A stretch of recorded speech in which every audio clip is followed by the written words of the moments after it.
저 성도는 참 믿음이 좋아. 그럴 때 무엇을 보고 믿음이 좋다라고 말할까요? 아, 저 성도는 믿음이 참 좋아. 무엇을 보고 그렇게 얘기하죠? 저 성도는 하나님 말씀에 순종을 너무 잘해.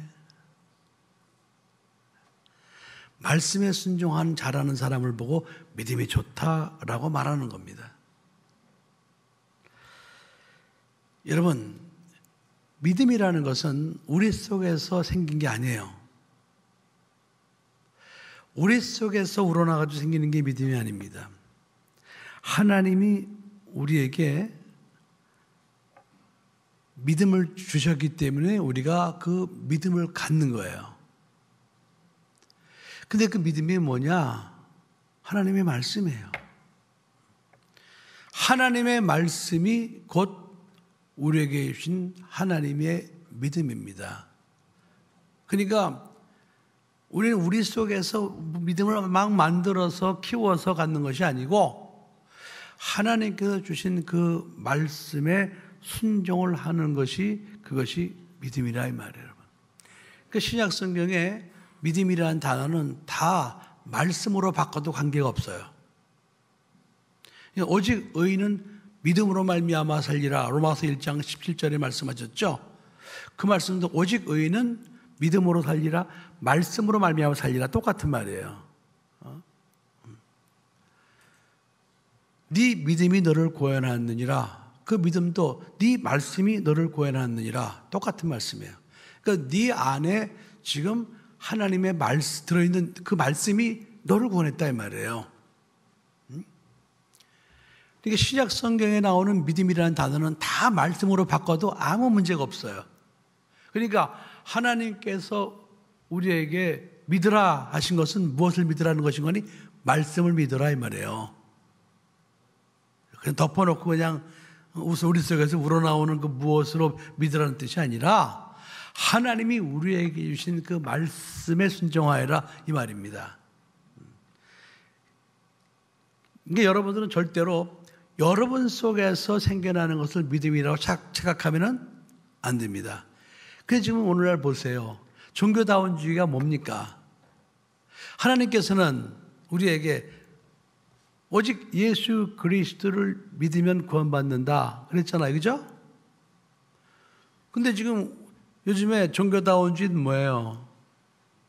뭐 그것도 맞지만은 예수 말고도 다른 종교를 믿어도 구원받을 수 있어. 이건 말씀이 아니에요. 하나님이 그런 믿음을 우리에게 주신 적이 없습니다. 요한복음 14장 6절에 내가 곧 길이요 진리요 생명이니 나로 말미암지 않고는 아버지께로 올 자가 없느니라. 이 말씀이에요. 하나님께서는 오직 예수로만 구원받는다는 말씀을 주셨지 다른 종교로도 구원받을 수 있다는 말씀을 주신 적이 없습니다. 그러니까 믿음이라는 건 단순한 거예요. 하나님이 우리에게 주신 말씀 모두가 믿음이에요.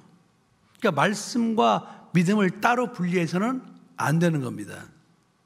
자, 하나님은 영이시기 때문에 우리가 눈으로 뵐 수가 없어요. 눈으로 볼 수 없는 하나님이 당신을 나타내신 게 무엇이냐? 말씀이었어요. 그 말씀을 주시면서 이 말씀을 믿어라고 그랬어요. 그 말씀을 주셨다, 믿음을 주셨다, 똑같은 말. 믿음을 주셨다, 말씀을 똑같은 거예요. 그래서 우리가 하나님께서 우리에게 말씀이라는 믿음을 주셨을 때 우리는 이유 여하를 막론하고 그 말씀이라는 그 믿음을 가지고 그 말씀에 순종하는 게 하나님이 기뻐하시는 믿음이 되는 겁니다. 이유가 없어요. 이유가 없어. 하나님은 우리 속에서 생각나는 것을 믿음이라고 말씀하신 적이 없어요. 그래서 우리는 하나님의 말씀이 바로 우리에게 주신 믿음이다 라는 사실을 우리는 알고 말씀 앞에 겸손히 우리가 무릎을 꿇어야 됩니다. 그래서 우리 기독교 신앙을 갖다가 다른 말로 뭐라고 말하는 거니? 말씀 신앙이다 이렇게 말하는 거예요. 많이 들어보셨죠? 또 언약 신앙이다 많이 들어보셨죠? 또는 계약신앙이다, 뭐 계시신앙이다 이런 말들을 해요. 우리 기독교는 하나님께서 주신 그 말씀의 언약을 믿고 순종하는 신앙이라 이 말이에요, 여러분. 그러니까 하나님의 말씀을 믿고 순종하지 않으면 하나님은 그 사람을 믿음의 사람이라고 인정할 수가 없는 거예요. 자, 그런데 이 하나님의 말씀은 세 가지의 특성이 있습니다. 첫째는 뭐냐? 하나님의 말씀이 곧 하나님이세요. 그래서 요한복음 1장 1절에 태초에 말씀이 계시니라. 태초는 영원전이라는 뜻이에요. 영원전부터 하나님 속에는 말씀이 계셨어요.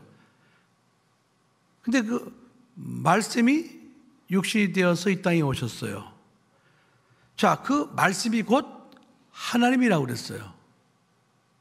그러니까 하나님께서 하신 말씀, 그 모든 말씀을 갖다 하나님이셔. 이런 믿음을 가져야 되는 거예요. 그런 사람이 믿음의 사람이 되는 거예요. 아멘? 네. 이유가 없어요. 그런데 그 하나님의 말씀은 법이고 명령이에요. 그래서 하나님께서 우리에게 하신 말씀이 나에게 명령하신 것이다 라는 사실을 믿고 그 말씀의 이유 여하를 막론하고 순종하는 사람들이 하나님 앞에 믿음의 사람이 되는 겁니다. 하나님 앞에 말씀의 사람이 되는 거예요. 성경에 보세요, 여러분. 아담은 하나님의 말씀을 거역하고 불순종해서 망한 자가 됐었어요. 그죠? 아담으로 인해서 모든 인류가 죄인이 되고 말았어요. 근데 그 이후에 보세요. 하나님께서 노아에게 말씀을 주셨어요. 내가 세상을 홍수로 심판할 것이니까 너는 잣나무를 베어서 방주를 만들어라. 그건 자기 생각하고는 전혀 관계가 없는 거였어요. 근데 하나님께서 세상의 죄악에 관용하니까 세상을 홍수로 심판해야 되겠다. 근데 내가 너에게는 은혜를 베풀 거야. 그러니까 너 방주를 만들어. 그러니까 자기 생각, 자기 처지 형편 다 뒤로하고 그때부터 노아는 거의 7, 80년간을 방주를 진 거예요. 여기 이유가 없는 거예요. 이유가 없는 거예요. 또 창세기 12장에 하나님께서 아브라함에게 너는 본토 친척 아비 집을 떠나 내가 네게 지시할 땅으로 가라 그랬어요. 말씀을 주신 거예요. 믿음을 주신 거예요. 그러면 아브라함 입장에서는 그 말씀을 자기가 마음대로 할 권리가 없어요. 내가 어떻게 아버지 곁을 떠납니까? 어떻게 본토를 떠납니까? 할 수가 없어요. 하나님의 말씀은 명령이기 때문에 그가 하나님을 믿는 사람이라면 그 명령의 말씀에 무조건 순종을 해야 그가 하나님 앞에 믿음의 사람이 되고 믿음의 조상이 될 수 있는 거거든요. 그래서 아브라함이 75세에 본토 친척 아비 집을 떠나는 순종을 하게 됐습니다. 그래서 아브라함을 믿음의 조상이라고 말하는 겁니다. 신약 시대에 오면은 예수님께서 오셔서 그 공생에 들어가시면서 이제 제자들을 부르십니다. 베드로를 부르셔요. 베드로야, 너는 지금부터 사람을 낚는 어부가 되리라. 나를 따르라 그랬습니다. 나를 따르라 말씀하시니까 이젠 뭐 다른 거 돌아볼 겨를이 없어요. 무조건 따라야 되는 거예요. 왜? 저 말씀하신 분이 하나님이에요. 저 말씀이 하나님이에요. 세베대의 아들 야고보, 요한, 안드레 뭐 다 마찬가지예요. 나를 따르라. 네, 다 버리고 배도 버리고 다 버리고 그물도 버리고 따르는 거예요. 여러분 이게 믿음이에요. 아멘. 네. 여러분 우리는 하나님의 말씀이 법이고 명령이라는 사실을 알고 하나님의 명령의 말씀이 내게 떨어졌다 할 때는 하나님이 내게 믿음을 주시는구나. 그럼 말씀의 믿음이 법이니까 그 말씀에 순종하는 믿음. 그러기 위해서는 내 모든 것을 다 내려놔야 돼요. 그 하나님의 말씀을 거역할 수 있는 모든 것들을 다 내려놔야 돼요. 다 내려놔야 돼요. 근데 가족이 걸림돌이 된다? 내려놔야 돼요, 여러분. 이건 냉정해도 어쩔 수 없는 거예요. 물질이 걸림돌이 됩니까? 내려놔야 돼요. 자기가 배운 지식이 걸림돌이 됩니까? 내려놔야 돼요. 자기가 갖고 있는 명예가 걸림돌이 됩니까? 내려놔야 돼요. 다 내려놔야 돼요. 그걸 내려놓는 사람이 바로 사도 바울입니다. 다메섹 도상에서 사도 바울이 예수님을 만납니다. 그때 사도 바울은 자기가 가지고 있던 모든 지식과 자기가 가지고 있던 모든 신분, 명예 다 버렸어요. 그런 것들을 갖다가 사도 바울은 세 글자 배 무엇으로 여겼다고 그랬어요? 배 뭐? 배설물로 여겼다고 그랬습니다. 다 버렸어요. 그리고 그때부터 하나님의 말씀을 따라 살았어요. 이방인에게 복음을 전하는 사도로서의 사명을 감당한 겁니다. 아멘. 여러분, 이게 믿음이에요. 오늘 우리는요, 자기 속에서 생겨난 걸 믿음이라 착각하면 안 됩니다. 자, 오늘 이 백부장의 믿음 제목이에요. 근데 예수님께서 오늘 7장 9절에 보면은 내가 이스라엘 백성들 중에서도 이만한 믿음을 본 적이 없다. 이건 놀라운 칭찬입니다. 도대체 이 백부장이 어떤 믿음을 가졌길래 예수님께서 아니 이스라엘 중에서도 이만한 믿음을 본 적이 없다고 칭찬을 하시면서 감탄을 하셨을까요? 자, 여러분, 백부장, 이건 로마 사람입니다. 그 100명의 군대를 통솔하는 지휘관입니다. 근데 그가 이스라엘에 파견됐죠. 근데 이스라엘에 와보니까 하나님이라는 분이 계셔요. 그래서 보니까 하나님을 믿어야 돼. 그래서 그때부터 그가 하나님의 사람으로 변화가 돼서 하나님 말씀에 순종하는 삶을 사는 거예요. 그래서 그때부터 이제 이스라엘 하나님의 민족을 사랑하고 회당을 지어주고 하나님을 섬기는 일에 이제 많은 헌신을 하게 되는 거죠. 그러면서 동시에 자기의 하인, 그 하인은 로마 사람이겠습니까? 이스라엘 사람이겠습니까? 에? 로마 사람은 하인으로 쓸 수가 없어요. 이스라엘 사람을 하인으로 썼을 거예요. 근데 하인이 지금 죽을 병에 걸린 겁니다. 여러분, 웬만한 하인 하나쯤 죽어나가는 거 백부장 입장에서는 아무것도 아니에요. 여러분, 그거 아무것도 아니에요. 그런데 하인이 병들어 죽게 된 것을 이 백부장은 가슴 아파했습니다. 사랑하시는 종이 중환병에 걸린 거예요. 그래서 살려야 돼. 그것 때문에 마음고생하고 있어요. 근데 그때 마침 구약 성경에 이 땅에 오시리라 예언되어진 메시아가 오셨다는 거예요. 바로 그분이 예수인데 메시아가 오셨다는 거예요. 그래?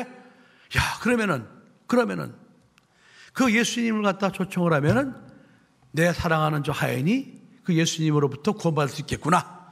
그런 믿음을 가지고 제가 평소에 친하게 지내던 유대인 장로들 몇 명을 부탁을 해서 예수님한테 가서 이런 말씀을 좀 전하라고 그랬어요. 그러니까 장로들이 가서 그 말을 그대로 전했습니다. 근데 예수님께서 그 말을 들으시더니 이게 이방인인데 참 기특한 믿음을 가지고 있거든요. 그래서 이제 그 집에 그 하인을 살리러 가시는 길에 집 가까이 왔어요. 그랬더니 그 백부장이 예수님이 가까이 오셨다는 소식을 듣고 자기 벗들을 보내서 주여, 나는 주님이 우리 집에 오시는 걸 저는 감당할 수 없나이다. 오시지 마옵소서. 이게 무슨 뜻이에요? 이건 중요한 고백이에요. 이 백부장이 예수님을 하나님으로 믿고 있는 거예요. 여러분, 이스라엘 백성들은요, 하나님을 보면 죽는다고 생각합니다. 자기는 죄인이니까. 그래서 그 누가복음 5장에도 보면은 고기잡이 시몬이 이제 고기를 갖다 잔뜩 잡고 나서 예수님 앞에 무릎 꿇었죠. 뭐라고 그랬어요? 주여, 나를 떠나소서. 나는 죄인으로소이다 그랬습니다. 다시 말하면 당신은 하나님이셔. 하나님인데 내 앞에 오셨어요. 왜? 나는 죽는데 나를 떠나주세요. 이 고백이란 말이에요. 그러니까 유대인들은, 이스라엘 백성들은 하나님 앞에만 죄인이라고 고백합니다. 백부장이 바로 그런 믿음을 가진 거예요. 그러면서 말하기를, 그냥 거기서 내 하인들어 나아라 이렇게 말씀만 하셔도 내 하인이 낫겠나이다. 대단한 믿음이죠. 그 말씀이 바로 하나님이라는 사실을 믿고 있는 거예요. 말씀이 하나님이다. 그러면서 덧붙여 말하기를, 내 수하에도 많은 군대가 있는데 그 수하 군대에게 내가 이렇게 하라 하면 그렇게 하고 저렇게 하면 저렇게 하고 다 순종하나이다. 근데 하물며 천지 만물을 창조하시고 인간을 죄에서 구원하신 예수님께서 말씀하시면은 당연히 다 순종하지 않겠나이까 이 말이에요, 여러분. 이게 백부장이 갖고 있었던 믿음입니다. 다시 말하면은 그 말씀이 육신이 되어 오신 예수 그리스도를 하나님으로 믿는 믿음, 그 말씀이 구약에 오시리라 예언되지 그 모든 말씀의 완성으로 이 땅에 오신 그 예수님이 바로 하나님, 그 사실을 믿는 믿음,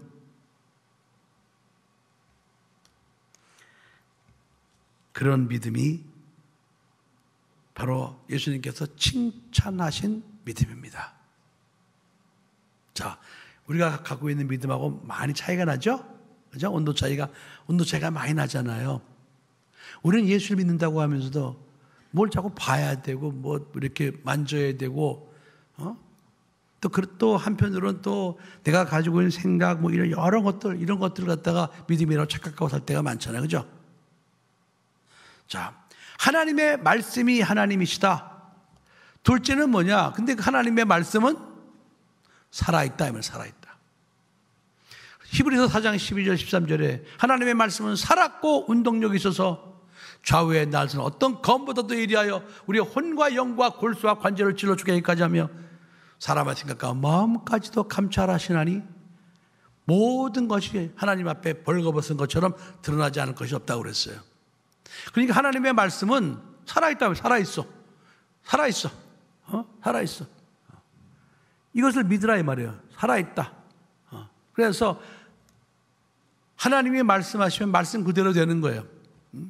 그래서 히브리서 11장 3절에도 하나님께서는 모든 만물을 말씀으로 지으셨다고 그랬습니다. 빛이 있으라. 그러니까 빛이 있는 거예요.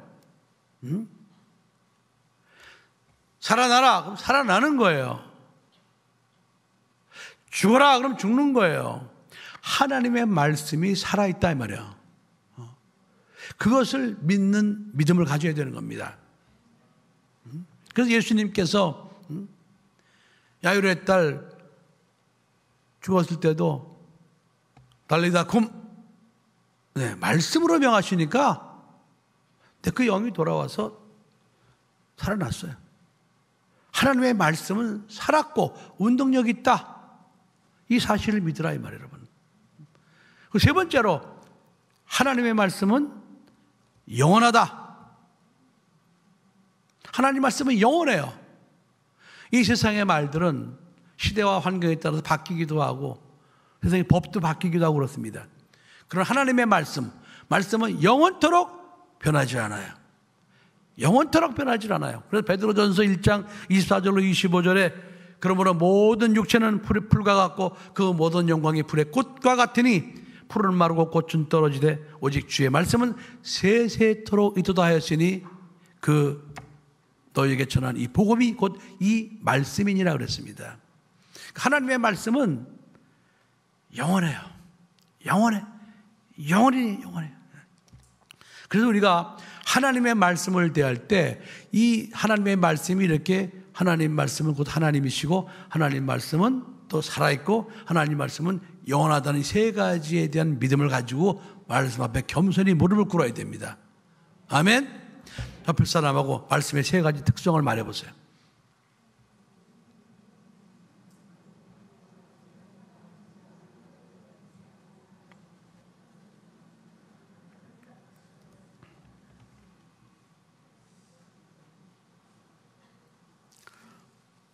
다 말씀하셨습니까? 자, 말씀의 세 가지 특성. 첫째, 하나님 말씀은 곧 하나님이시다. 둘째, 하나님의 말씀은 살아있다. 셋째, 하나님의 말씀은 영원하다. 이게 하나님의 말씀이에요. 그러니까 하나님의 말씀의 특성을 알고 하나님 앞에 겸손히 무릎 꿇고 그 말씀에 순종하는 사람이 하나님 앞에 믿음의 사람이 되는 겁니다. 여러분, 우리가 이런 믿음만 갖게 되면 여러분 세상에 겁날 게 없는 거예요. 왜? 우리는 하나님의 말씀을 갖고 있잖아요. 네 믿음이 너를 구원하였느니라. 그 말은 뭐예요? 네 안에 있는 그 말씀이 너를 구원했다 이 말이에요. 그러니까 하나님의 말씀을 자기 심령 속에 믿음으로 받아들이고 순종할 때 우리 안에 들어있는 그 믿음, 그 말씀이 너를 구원했다 이 말이에요. 그러니까 소경도 눈을 뜨는 게 바로 우리 안에 들어있는 그 말씀, 내가 받아들이는 그 말씀이 바로 네 눈을 뜨게 한다 이 말이에요, 여러분. 여러분이 하나님 앞에 나가 기도할 때 항상 말씀을 앞세워서 기도해야 됩니다. 그러니까 믿음으로 기도하라 이 말은 말씀으로 기도하라 이 말이에요. 덮어놓고 그냥 주여 주시옵소서 주시옵소서 이렇게 기도하지 말고 하나님의 말씀을 붙들고 기도하라 이 말이에요. 하나님의 약속을 붙들고 기도하라 이 말이에요.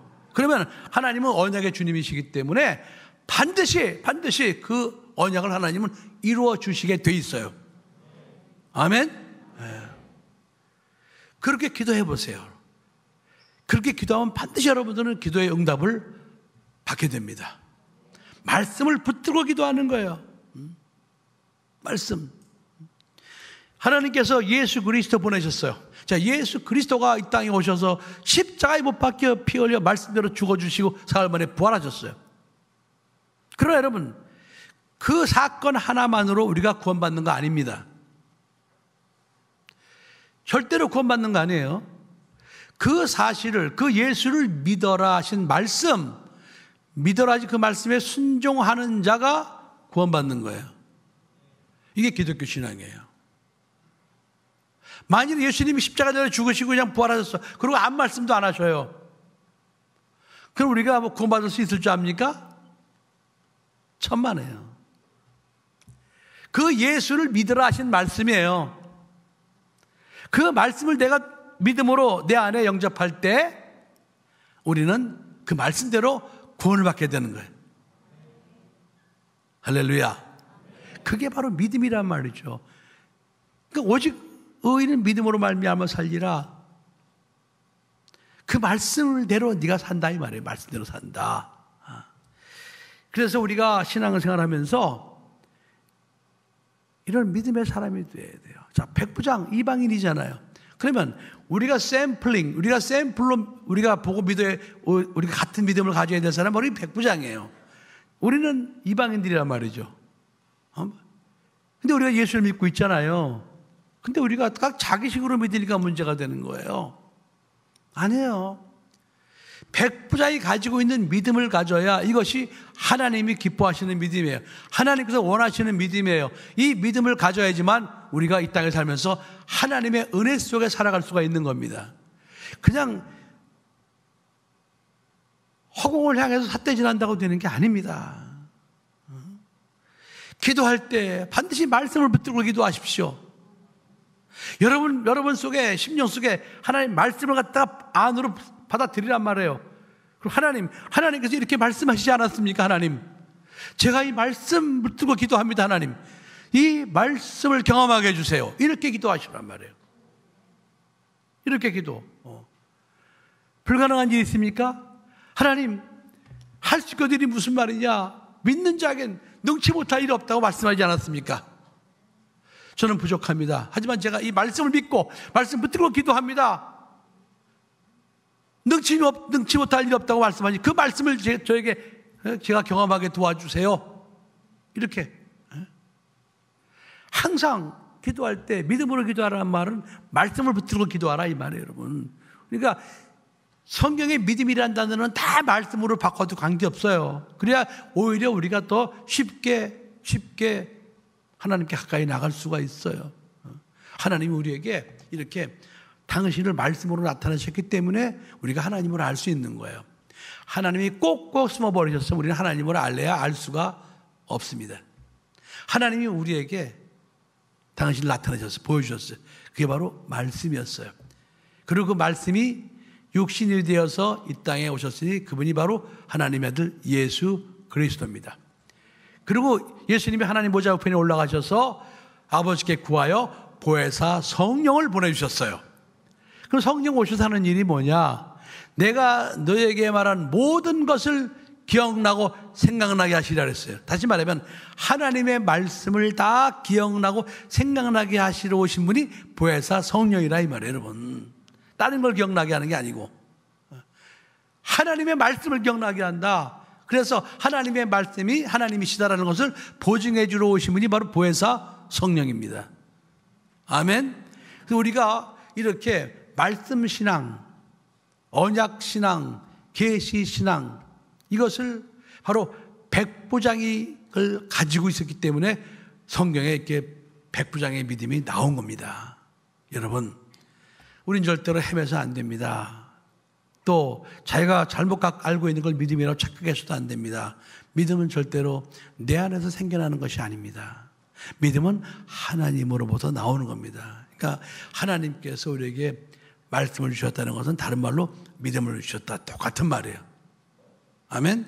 그래서 앞으로 여러분들이 신앙생활 하시면서 하나님 말씀의 세 가지 특성을 믿고 그 말씀대로 순종하며 살아보세요. 이 말씀 속에는 어마어마한 하나님의 은혜가 담겨져 있습니다. 힘들고 어려운 성도도 말씀 붙들고 기도하십시오. 말씀으로 기도하십시오. 질병으로 고통을 당하는 성도들도 말씀을 붙들고 기도하십시오. 여러 가지 문제를 갖고 있는 성도들도 말씀을 붙들고 끝까지 기도해 보십시오. 말씀. 하나님께서 여러분에게 백부장에게 하셨던 그 은혜가 여러분 삶 속에 임하게 될 줄 믿습니다. 기도하겠습니다.